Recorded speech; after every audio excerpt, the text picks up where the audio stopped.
Ce film montre la formation du cancer et la signification majeure de la vitamine C et de la lysine pour éviter la propagation de ce véritable fléau.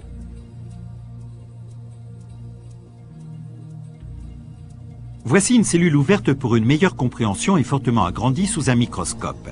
La balle violette à l'arrière-plan est le noyau de la cellule contenant tout notre matériel génétique et qui maîtrise et contrôle toutes les opérations métaboliques de la cellule.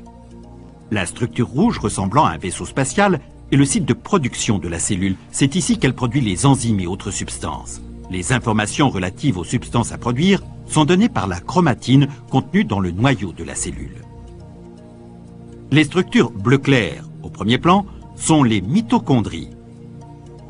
Elles constituent la source universelle d'énergie de la cellule.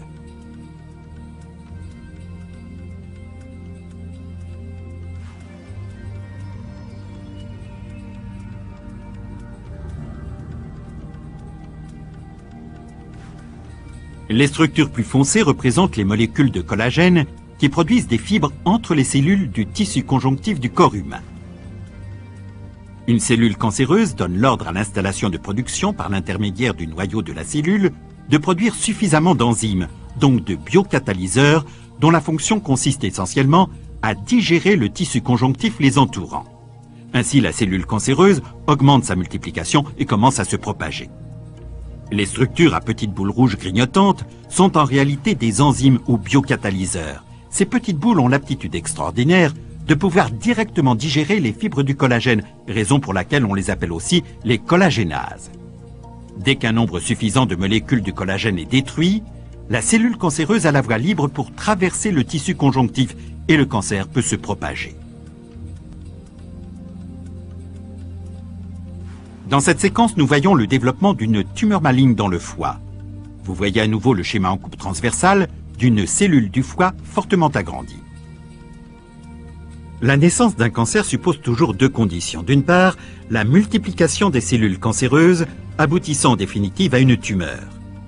Et d'autre part, une présence suffisante de collagénases, donc d'enzymes capables de grignoter et de digérer le tissu conjonctif environnant afin que les cellules cancéreuses puissent se propager. Ces opérations vous sont présentées d'une manière schématisée.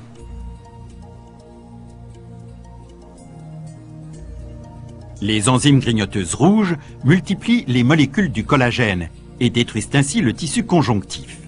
Les cellules cancéreuses se multiplient simultanément et elles peuvent facilement se propager en traversant le tissu conjonctif en dissolution. Le cancer est né.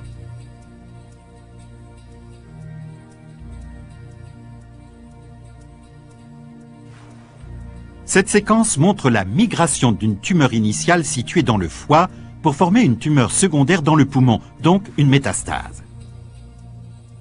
Nous voyons tout d'abord la cellule cancéreuse en coupe transversale dans le foie.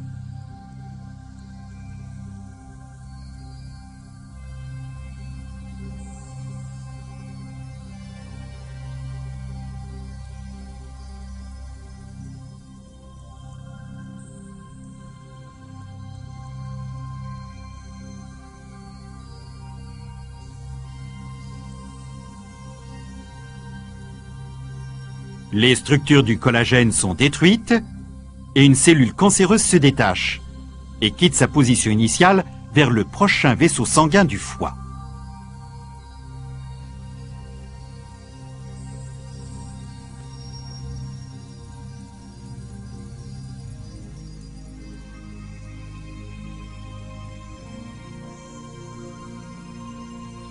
Dès qu'elle atteint ce vaisseau, la cellule cancéreuse se sert des mêmes collagénases, donc des enzymes grignotantes, pour s'introduire dans les petits vaisseaux sanguins du foie.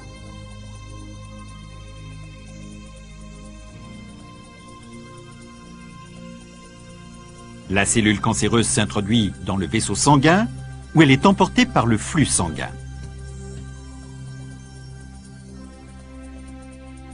Le flux sanguin est ramifié dans les poumons. L'adhérence de la cellule cancéreuse aux petits capillaires dans les poumons est favorisée. En se servant des collagénases, donc de leurs outils de coupe biologique, les cellules cancéreuses attaquent la paroi des vaisseaux sanguins des poumons, de l'intérieur vers l'extérieur.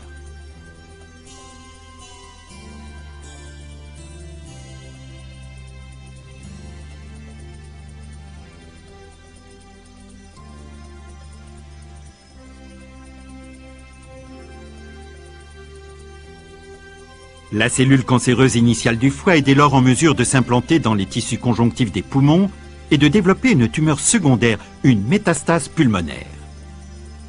Ainsi, la tumeur initiale du foie a donné naissance à une tumeur secondaire dans le poumon.